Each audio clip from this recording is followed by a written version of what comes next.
It has been a while, and it is purely because I have been sick. I have been dealing with a lot over the last couple of months.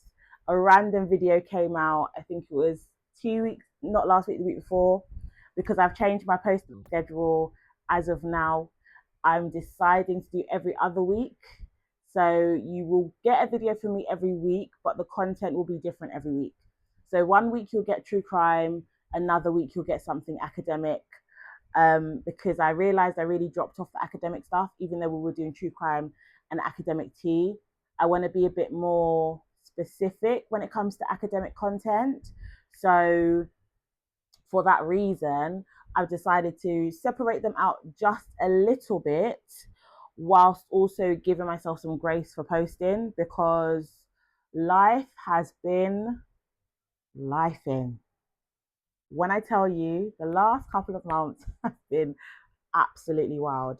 Um, so there's gonna be a bit of an update here. So if you want to see the, if you're here just for true crime and tea, amazing. I will put the timestamp here as to when I start talking true crime and tea. However, let's get into the life update. So I have had quite a interesting last couple of months in terms of doctoral studies. Everything is going fine. I think the last time I posted a video, I was probably just about to start writing my final progress report, which is the last report we write for the year, or the last paper we write for the year. And I basically had a crazy month right up until the end. So May, I had like a draft submission with my supervisory team. But before that, we had a session, a study day, and I had, I assumed I was writing my paper all wrong because we were initially told you're amalgamating all the papers that you've written over the year. Then on this study day now, we get told, no, it's not an amalgamation of what you've been doing for the year. It's basically a progress report on where you started and where you are now. So from research proposal to where you are now. So I was like, oh, that's great. That's not what I'm writing. So then I posed this to my supervisory team after writing like 6,000 words. I posed this to my supervisory team and was like, am I on the right track? Because I feel a bit lost, was having a bit of a panic. I had a bit of a breakdown at one of the sessions because I'm like, my research is in this topic and I think I'm too close to it, um, because it's bugging me. When I'm doing the research and I'm looking at the literature, I'm basically seeing things that I don't want to see. Do you know what I'm saying? Like, I'm seeing statistics that are proving my point, and the the place that I want to be in 8 years is basically impossible based on the data that I am finding. So I had a bit of a breakdown. My supervisor, who's also the program lead, was kind of like, don't worry about it. If there's 70, there needs to be 71. Do you know what I mean? That kind of vibe. So she gave me a bit of reassurance. Then we had two study days right at the end. No, backtrack. So yeah, so then I was like, I feel like I'm not writing the right thing. My supervisory team was like, you're on the right track. Basically, you're on the right track. You're doing fine. What you've got down so far is adequate. I need you to be a bit more opinionated though, in terms of you're just simply stating facts. You're not really, I can't hear your voice essentially. So that was after my draft that I submitted. I redid my draft, literally rewrote the whole thing because from that supervisory session, I really did feel like I get now I'm just summarizing. There's no synthesis of information. The literature review is like this topic, this topic, this topic. And I needed to blend the themes a bit more and add a bit more feeling essentially into the writing. So I did that. Submitted on time. I always submit a day early. Had a bit of trouble submitting, but it was submitted nonetheless. It was submitted early.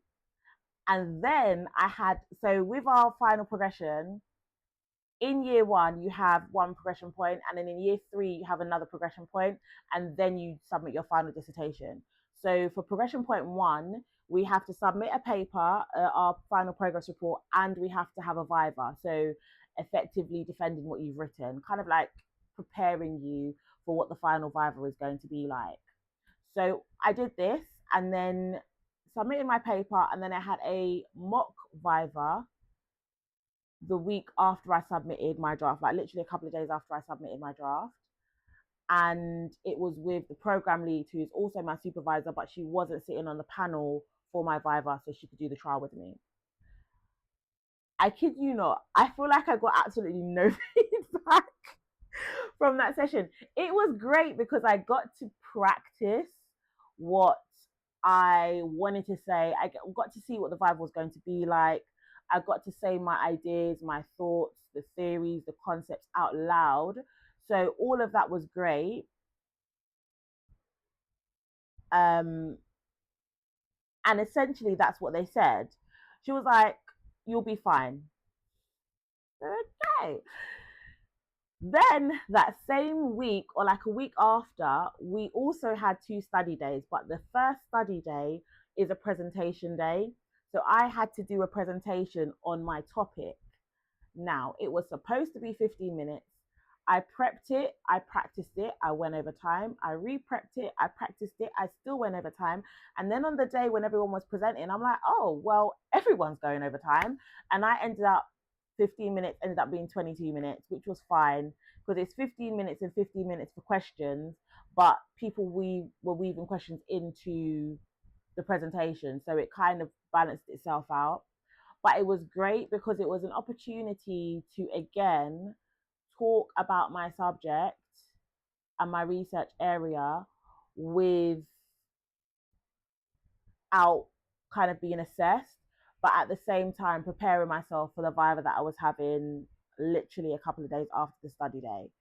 So boom, that was great. Had another study day. So day one was presentation day. Day two was all to do with concepts, conceptual frameworks. What does conceptual frameworks look like? The difference between theoretical and conceptual frameworks, which was great. And I will be making a video on the differences. I kind of did one on my TikTok, but I will do a bit more I will do a bit more in-depth one here on YouTube. However, though that weekend was a very reassuring weekend, essentially, because we were all the year groups together. So on presentation day, it was literally our year ones all the way up to year six doctoral students. And the year six doctoral student who was writing her dissertation had changed her conceptual framework again. So I was very reassured, basically, for that weekend that we're going in the right direction. Then now on the Tuesday, I had my viva. I was so nervous before my viva. There were 2 people on the panel plus my program lead, but she was there to take notes. She's also my supervisor, but she's there to take notes. So it was my supervisor and an external internal assessor. So they were external to my supervisory team, but internal to the university. I did my viva. Questioning was great. The discussion was amazing. If you want to know tips and tricks about vivas, I can do a video on that. But essentially, it was just a really nice conversation about my research project. And there were like different questions that what they were asked that there were different questions that they asked me. So I could potentially do a video on the questions that you get asked during your viva, potentially, so you could prep yourself. Usually, you at the end of your viva get asked to go away because mine was on Teams. So you get asked to go away and then you come back and they say whether you've passed, but you need to make some adjustments, or whether they don't think at this point your project is feasible to go forward. So basically you stop at year one and you don't progress on to year two. They didn't even ask me to leave the room. At the end of my viva, my supervisor was kind of like, well, we had already had this discussion while we was kind of prepping for this session today, because obviously they have to read the paper before they do the viva. and she was like, we had already decided that you passed. I was like, this is amazing, this is great. um so yeah, I basically passed my viva with no recommendation. There were recommendations in the sense that during the discussion they advise you on different areas to look into. So my research area is educational research, but it has somewhat of a intersectional impact and stuff like that. And the assessor basically said to me, I need you to explore places outside of the NHS. My focus is the NHS, so healthcare systems. So I need you to explore outside of UK healthcare systems, right? So he encouraged me to look into like the French healthcare system and what their leadership structures and progression programs look like, but also look into football progression, leadership progression, which is a bit of me, actually. If you know anything about me, you know I also have a football podcast with two of my best friends.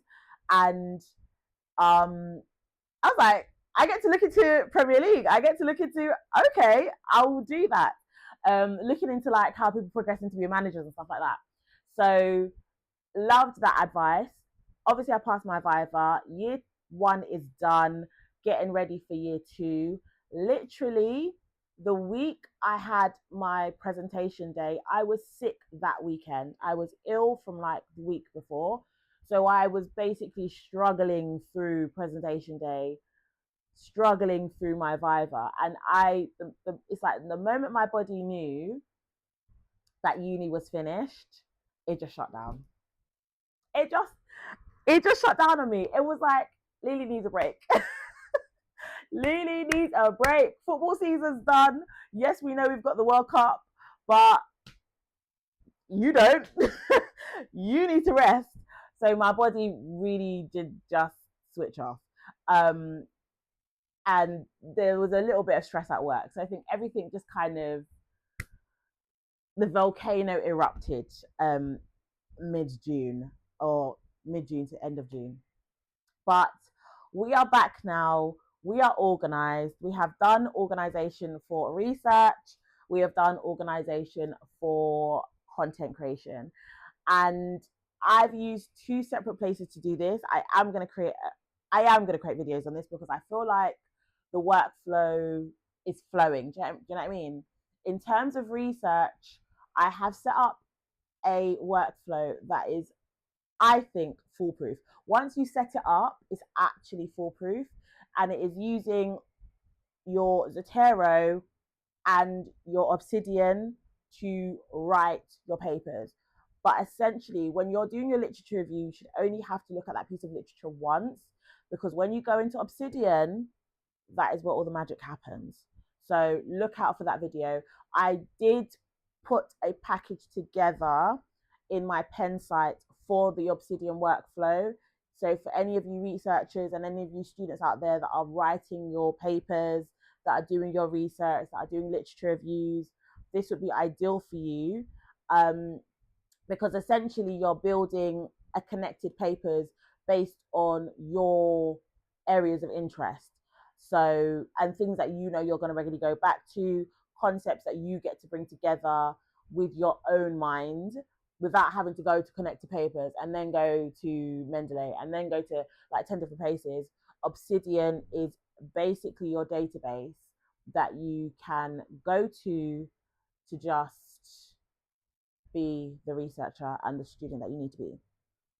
But I will be making a separate video on that at some point. But there is going to be a workflow going up. It will be on discount for a short period of time. There's a lot of work went into it, but I feel like first come, first served, you will get the discounts. So let me know in the comments. Just drop in the comments Obsidian, and then I will make sure to send you a direct link so you can get that discounted version. Anyways, let's get into true crime and tea. Now, this video I have tried to record twice. This particular story, I've tried to record twice. I've even gotten to editing it. And when I'm editing it, it's just not doing what I wanted it to do. So hopefully today's video makes the cut. Today we're going to deep dive. It's not so much of an academic deep dive in this sense, but I would like to hear from you some academic lenses. Where do you think we are in terms of things like attachment, moral disengagement? Those kind of themes do present themselves in this story, but I'm not going to be focusing on them.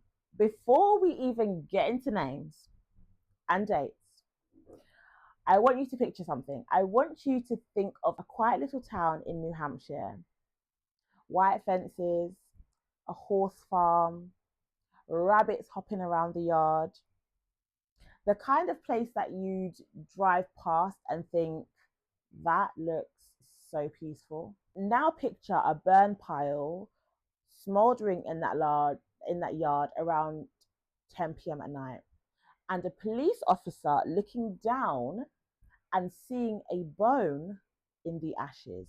When he asks the woman standing right next to him what it was, she doesn't scream, she doesn't cry. She just says very calmly, "It's from one of my rabbits or a people." That's Sheila LaBarre. And by the end of this episode, you're going to understand exactly how someone gets to the point where that sentence feels normal to say out loud. So grab your tea because this is a heavy one, and let's get into the story of Sheila LaBarre.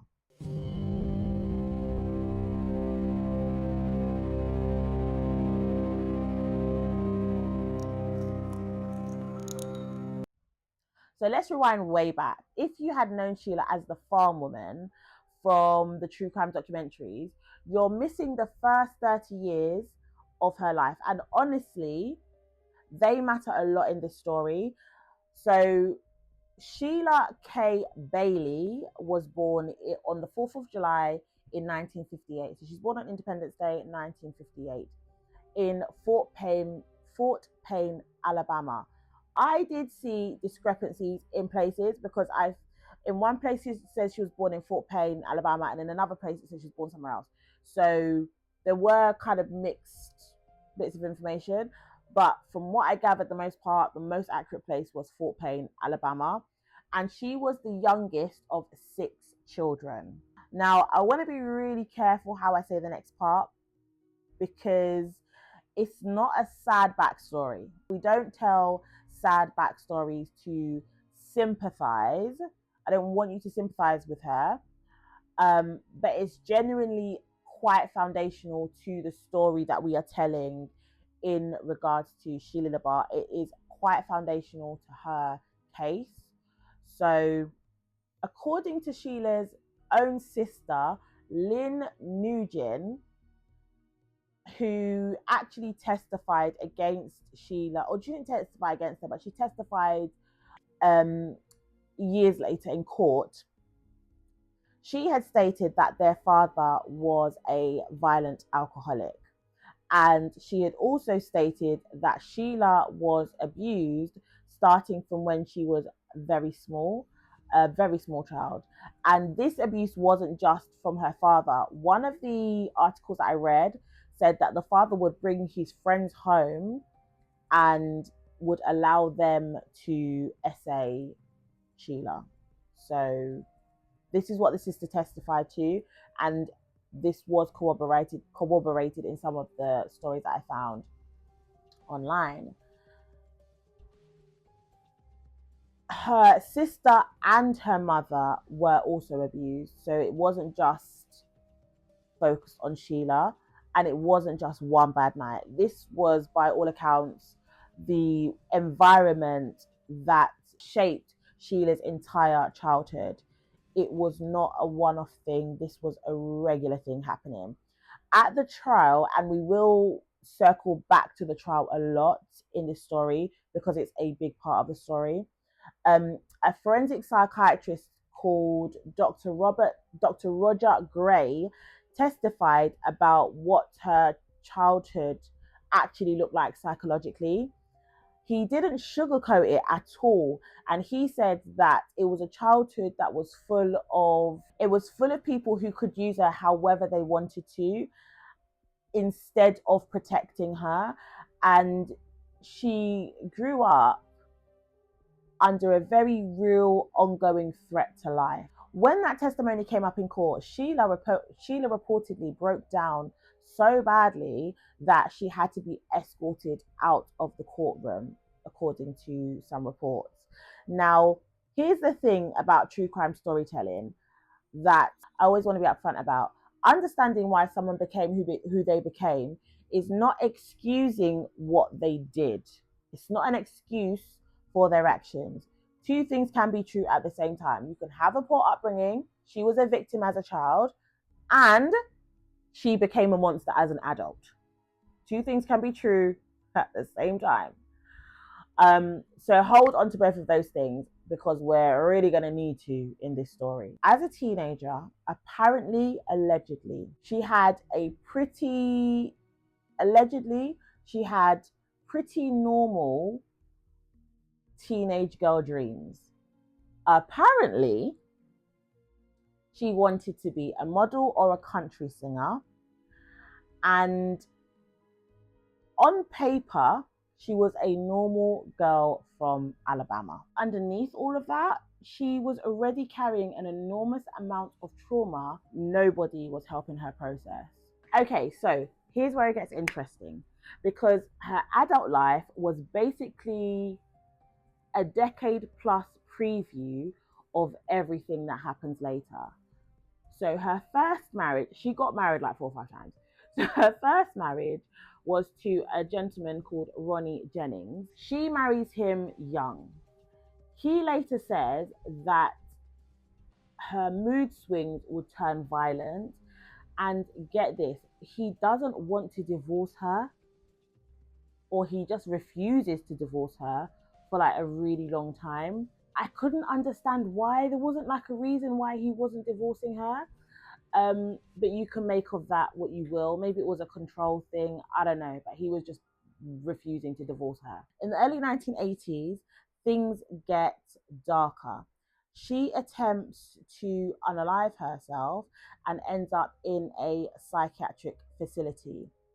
And while she's there, she tells her sister, allegedly, an orderly is someone who is supposed to be caring for her. She claims that this orderly tried to essay her, allegedly. It was never proven. This was from, I think this came from the sister repeating what she had said to her, but it was never proven that an orderly had tried to do anything to her. But I mean, the pattern of the people who are meant to protect her instead of hurt her, if it was true that the orderly did this to her, it's someone that's supposed to protect her. It just doesn't stop. She's just constantly at the receiving end of abuse, essentially. Then in January 1981, she marries her husband number 2, a gentleman called John Baxter. This marriage obviously doesn't last. And then in 1987, this is the pivot point in this kind of whole story. She answers a personal ad from the Lonely Heart section of a newspaper, placed by a 61-year-old chiropractor from Epping, New Hampshire. He was named Wilfred Bill LaBarre. That's how she got the LaBarre surname. She moves in with him, but they were never legally married. She just took on his surname. They were never legally married. That is an important point. They were never legally married, but she took his surname anyway. That's how we get Sheila LaBarre. And then from here on, she's Sheila LaBarre. She moves in with him onto his farm it was like 150-acre horse farm in Epping. But he had horses, he had rabbits, he had land, like a very large bit of property. But we are not done with the marriages, because Sheila, being Sheila, finds herself another man. She gets herself a new man while still being with the other one, might I add. She doesn't break up with Bill, but she's not done getting married, because in 1995 she is still with Bill, but she marries a third time to a gentleman called Wayne Ennis. But that marriage doesn't last very long. It only lasts about a year. Both of them accuse one another of, and she eventually gets a restraining order against him. But from all accounts, it was him that really needed a restraining order from her, allegedly. By the time we get to the 2000s, the new millennium, we've got 3 husbands, 3.5, because we've also got Bill, at least 1 psychiatric hospitalization, alleged violence going in both directions in multiple relationships, and a woman who now legally owns nothing yet. But she is living rent-free on a wealthy chiropractor's horse farm with his name. Now keep that farm in your head, because it's about to become the most important location in this whole story. In 2000, Bill dies. Wilfred Bill LaBarre passes away at the age of 74. Sheila claims that she is his common law wife. I'll put a description of what common law wife means in relation to New Hampshire's laws. But remember, they were never legally married. She just took his surname and moved in with him. She married a whole different man while she was with Bill. But she claims that under the common law marriage umbrella, she should get his property, and she does.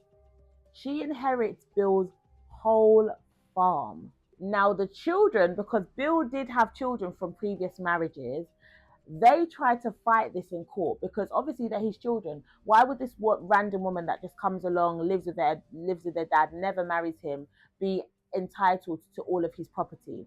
But they're basically told that it's a coin flip.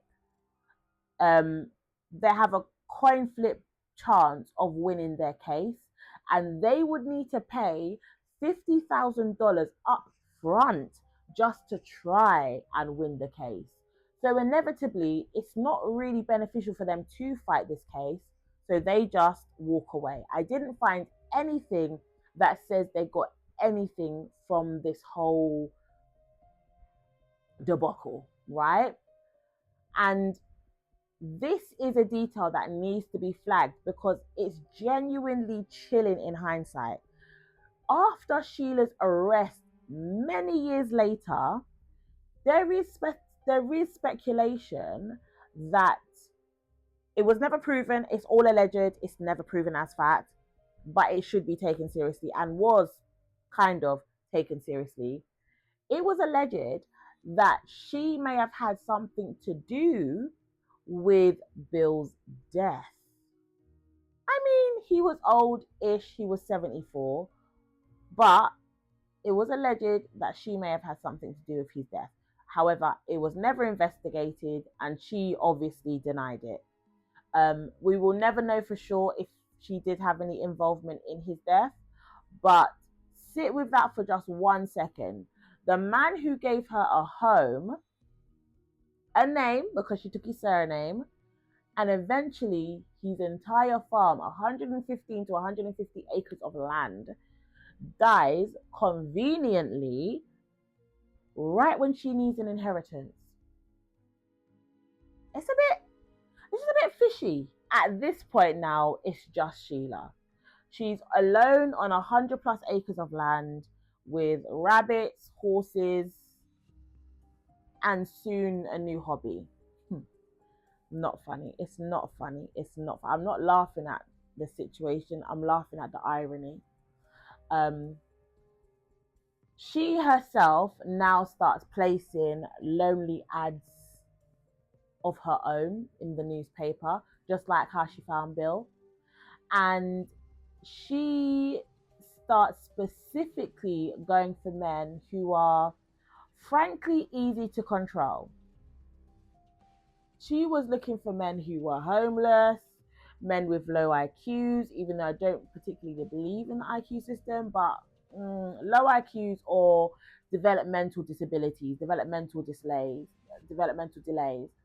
and men who were desperate for someone to love them.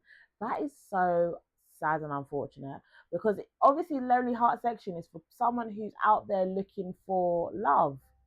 You know, it's our version of what we would use an app for today, like Tinder, or I don't know what they're called. I've been married for almost 15 years. I don't know about none of these apps, but it's like our version of the apps. That's what the Lonely Heart section was. It was an app to find love. So she's scoping and scouring and looking for men who just desperately want to be loved, but because they potentially don't fit that perfect picture of what men should be like, they may not have been the most intelligent, or they may have been um, unhoused, or do you know what I mean? Like, she just really took advantage of these types of people. And there are two specific victims in this case. There was thought to be more, but there are two specific victims in this case. So let's first talk about Michael, because his story is honestly the most mysterious of the two, and it didn't actually fully get resolved at all. So Michael had a history of homelessness. He was an unhoused person, and he moved into Sheila's farm to help her with the upkeep of the farm. So feeding the animals, fixing fences, that kind of thing, right? And I don't even think he made it a year with her from what I read. He was last confirmed alive in late 2005. After that, nothing at all. Nobody hears from this man. He just stopped being in contact with his family, because before this point he was in contact with his family. They even though he was an unhoused person, he was homeless, he still had contact with his family. But late 2005, it just dead silence. And it's not until 2006, during the search of the property after Sheila's arrest, so not even for Michael, this was after Sheila got arrested, that the investigation found something connected to him. They found a bone, a spent shell casing, and his birth certificate inside a septic tank. Very, very clearly a place of disposal, evidence that he was there, but still very unsolved mystery, even though I know it's confusing. But they found a bone, a spent shell casing, and his birth certificate in a septic tank on her property, on the farm. His actual cause of death was never officially determined. Even though they found a spent shell casing, I think we can determine that he was probably shot by her, but that's just alleged. That's me making assumptions. But to this day, nobody actually knows how Michael Delusion actually passed away, how he actually died. His mother had told the police that before his disappearance, she was actually afraid Sheila was going to kill him. She had suspicions from a mama knows. Mama knows, child. A mother knows. She already had her suspicions about Sheila, but nobody acted at the time where she raised the alarm. No one listened to Michael Delusion's mother, and sadly, Michael Delusion is no longer with us. Her next victim was a gentleman called Kenneth Countie. Now, Kenny's case is actually the one that brought Sheila down. This is the reason why Sheila is where she is. And it's rough. It's very rough. So take a sip of tea or whatever beverage you're drinking. I should be drinking tea in this weather. Pause, because before I get into this, I need to. If you know anything about Caribbeans, we love a cup of tea in the heat. It does actually cool you down. That being said, for my next video, I might actually, because I'm batch recording today, I'm going to make myself a cup of tea and then come back and record the next video because it's hot and I can hear the fans. I know you can hear the fans in the background. Anyway, Kenny's case. Kenny Countie meets Sheila LaBarre through a personal act, as they do. And they met in February of 2006. I actually read that they had their first date on Valentine's Day 2006. And she liked them young because he was only 24 and she was knocking, like she was born in 58. So he was much older than her. And he's described by some people that knew him to have a low IQ. So he's probably developmentally delayed. But he was really trusting and he almost had like a childlike nature, which meant he was exactly the type of person that Sheila LaBarre targeted. That was her prey. She's a predator, and that was her prey. And like I said, their first date was Valentine's Day 2006.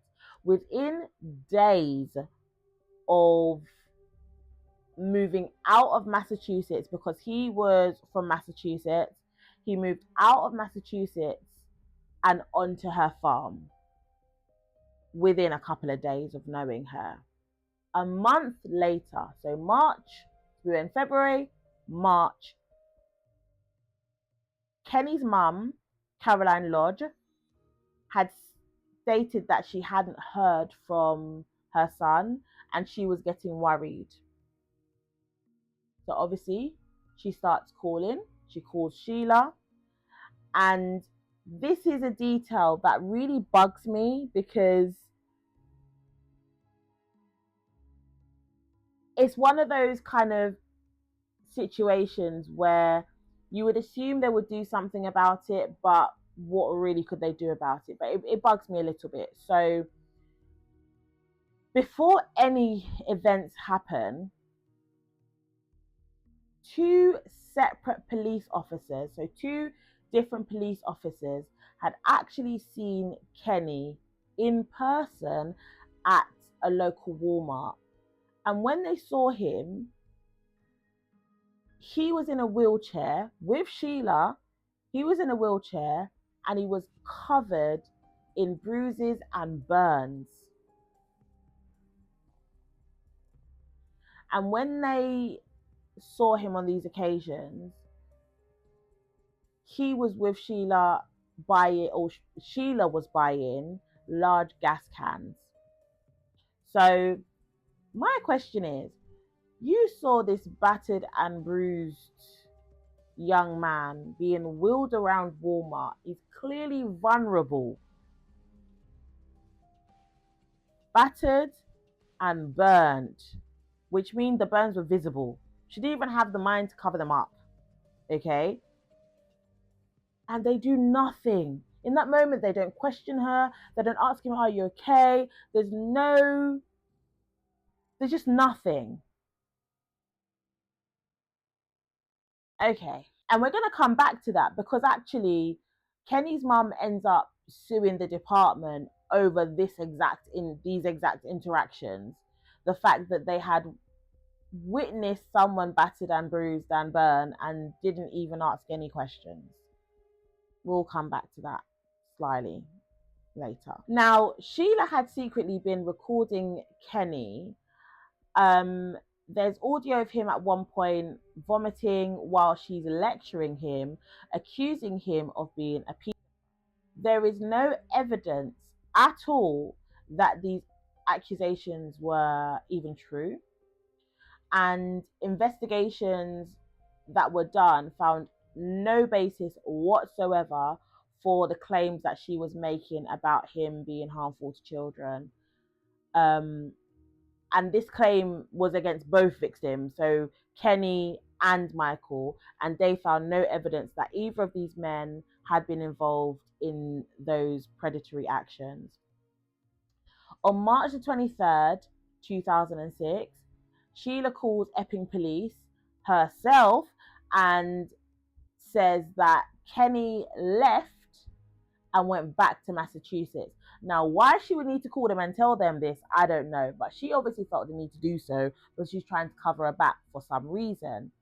The next night after this phone call, so on the 24th of March, officers go out to do a welfare check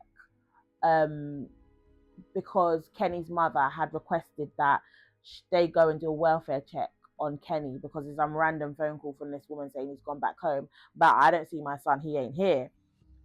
When they got to the property, so when they got to the farm, all the lights are off except for one light in the yard, but it wasn't a light, it was coming from a burn pile in the middle on the ground in the farm.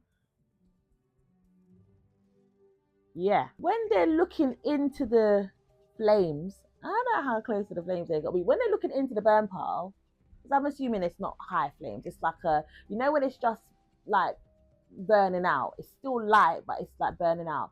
When they're looking into that pit, one of the officers spots something in the ashes, and what he sees is a bone. At some point, Sheila has come outside. Okay, so maybe they've put out the fire or something. I don't know. I couldn't quite work out how long this process has taken. But Sheila is outside at this point, and the officer says to her, "What's that?"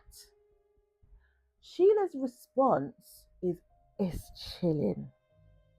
Because she turns around and says, "It's one of my bunnies," or that's such a random thing to say. But at this point, she won't let them search any further without a warrant. She's like, "Nah, honey, you need to get off my property. You need to come back with the papers." Yeah. So they have to leave, go get a warrant, give her time to clean up. Okay. And then instead of cleaning up, she runs because in her head, that's the best course of action. So she was found a couple of days later in Massachusetts. Why, I don't know. But she was found in Massachusetts, reportedly being with two different men in that short window. I read something about her being in a car. It was confusing. She got a head injury in the car or something like that. We tracked back to that in the trial, but it was a very confusing story. This honesty, it tells you a lot about how compulsive this whole pattern of behavior was for her. She doesn't think, she just doesn't think, in my opinion. It was very rash, her decision. When investigators finally get back to the property with their warrant, because they have to get a warrant, remember, they spent 3 weeks combing through the property, digging up the property, looking around the property. And what they find an incinerated mattress that wasn't fully burnt through. They find human bones. They find blood spatter throughout multiple parts of the house and the yard. And this is a detail that still doesn't have an answer because they found 3 human toes that did not belong to either Kenny or Michael. I cannot confirm or deny it was 3 toes from 3 separate persons, but those 3 toes belong to at least one extra person outside of Kenny and Michael Deloge. Sheila was a busy woman. The toes have never been identified. which means officially we know of 2 victims. Unofficially, nobody that has investigated this case thinks that those 2 are the full number. There is a very high chance that Sheila LaBarre is a serial killer. Serial killer is 3 and up. We've had this conversation already about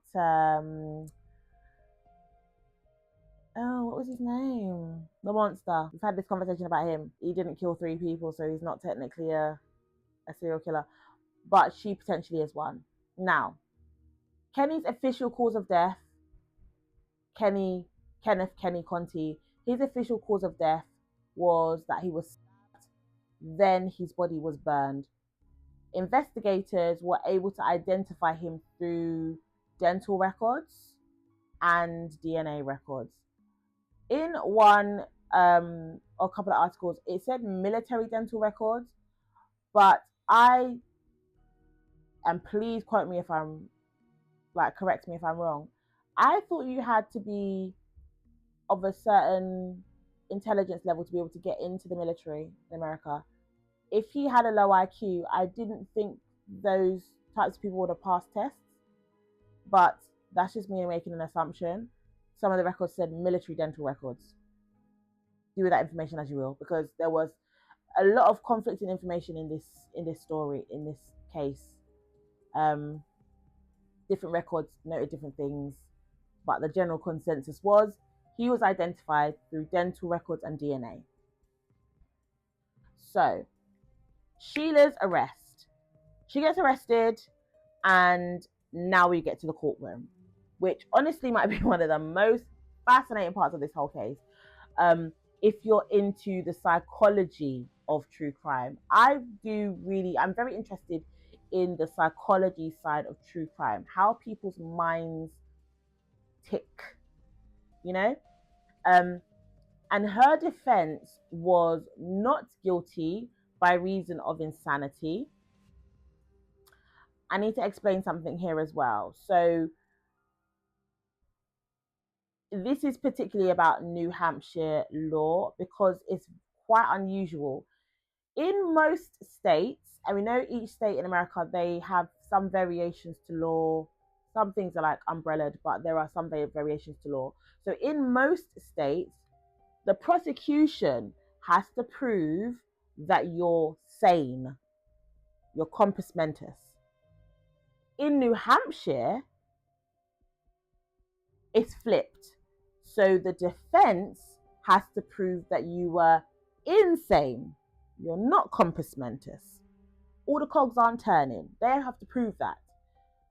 That is a much higher bar to clear than trying to prove someone is sane, in my opinion. If you don't agree, please let me know in the comments. But I feel like it's probably harder to prove someone's insane than it is to prove that, no, they knew exactly what they're doing, right? Sheila's defense attorney, someone called Brad Bailey, called her, I think the phrase was, I think personally the phrase was doing a lot of work. He was trying to do a lot of work with this phrase. But he called her a deeply, deeply sick individual. Deeply is like a double negative. If you're going to say deeply, just say deeply. That's enough context, right? So that's what I think, is just doing a lot of words with what he's saying. Psychiatrists initially evaluated her and they diagnosed her with schizoaffective disorder and delusional disorder. If anybody has seen any of the other Sheila LaBarre documentaries, you know that there's this thing that she's an avenging angel. This delusional disorder is where the whole avenging angel thing comes into play. According to some reporting on her life, she describes an incident where she was in a coma after a car accident many years earlier, and she claims that during this car accident she met God, and God told her that she had a purpose on the earth, which is why she couldn't die in this car accident, because her purpose was not yet finished. And what was that purpose? Her purpose was to go back and punish according to Sheila. She needed to punish people like her father, like the men who hurt her when she was a child, like the men who hurt her mum, like the orderly that harmed her when she was in the psychiatric ward. That's what her purpose was, apparently. So by the time that she's on trial, she's telling people that Kenny and Michael were these abusers.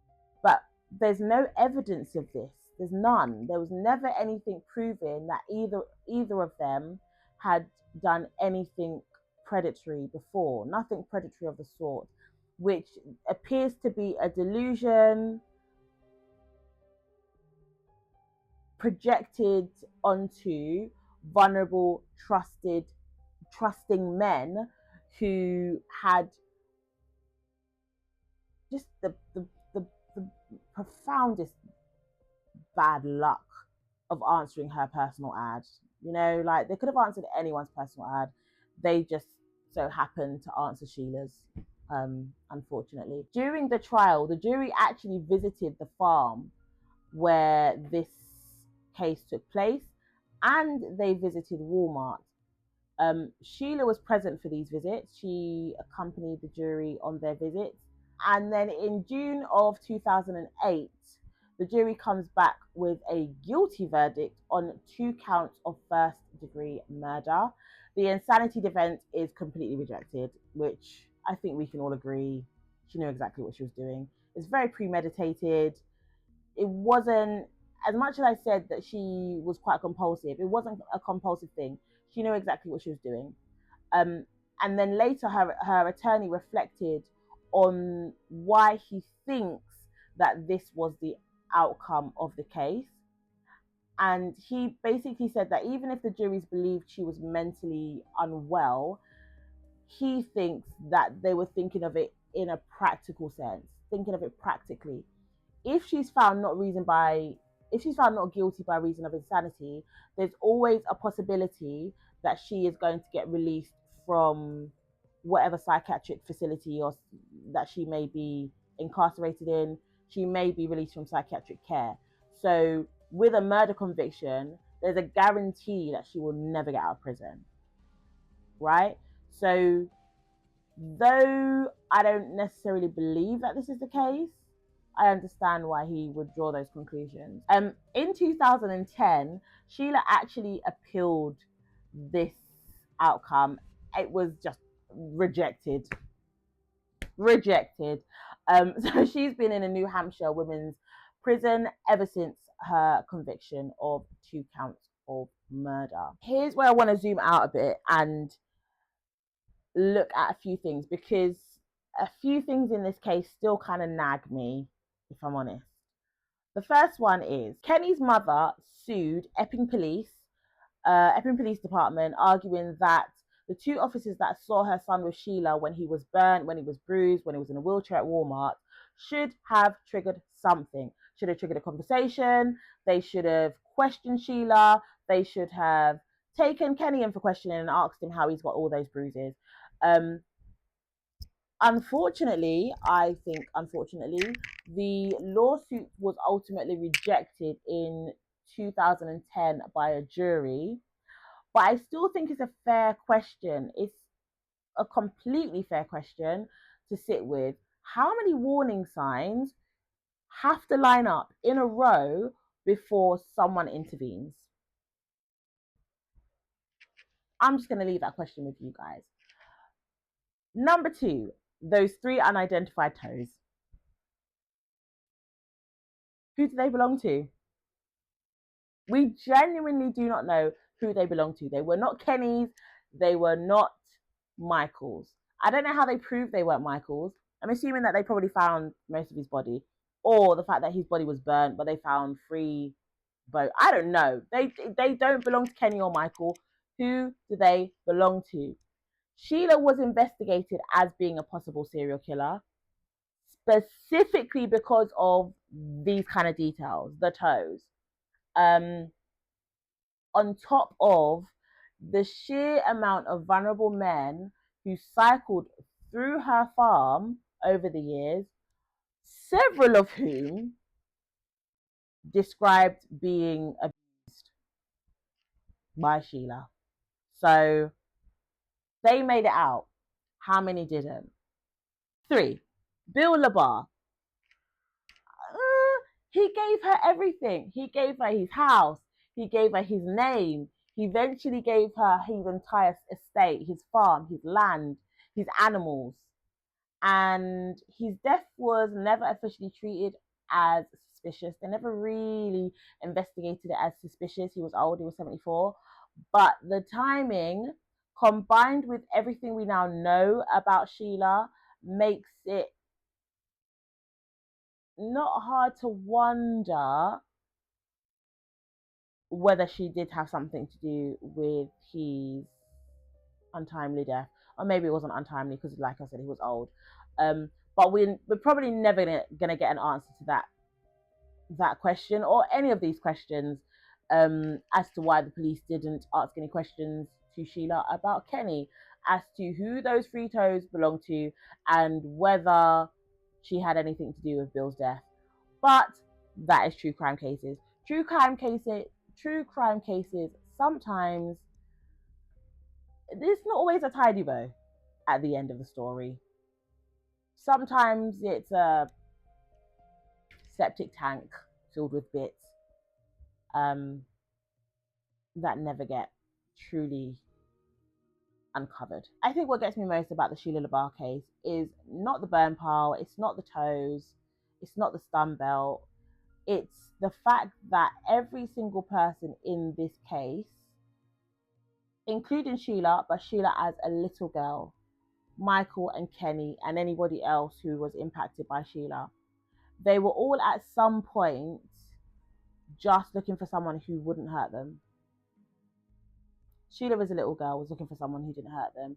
Michael and Kenny just was looking for someone who would love them. And the tragedy just compounds in on itself.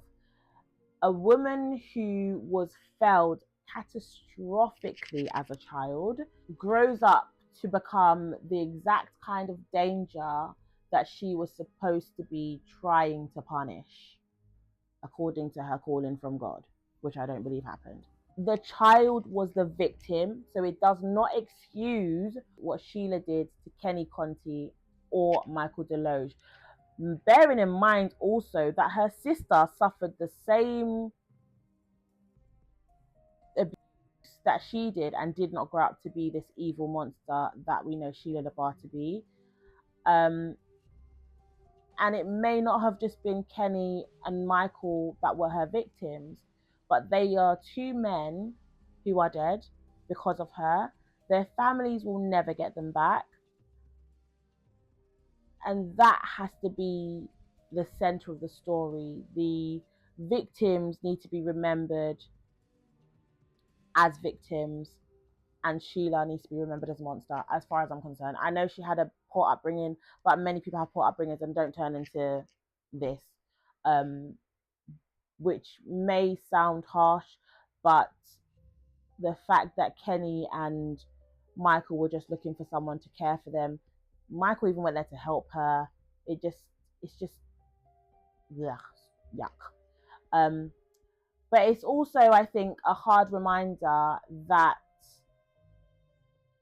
there can be so many warning signs that line up. A Walmart sighting, a mother's or multiple mothers' phone calls, decades of documented instability before someone actually gets stopped. It took all of that. And then, we get to the end of this story. But that is the tea on Sheila LaBarre. Let me know in the comments what cases you would like me to cover next. Don't forget to like, subscribe, turn on that notification bell so you know when another video is being released. Like I said, these true crime and tea videos are going to be coming out every other Wednesday now, not every Wednesday. They will be every other Wednesday, because I need to give myself some grace. But you will also get an academic video every other Monday. I think I've scheduled them for Monday or Sunday. So look out for those as well. But as always, stay safe, trust your gut, keep sipping your tea, and I'll see you in the next video. Bye.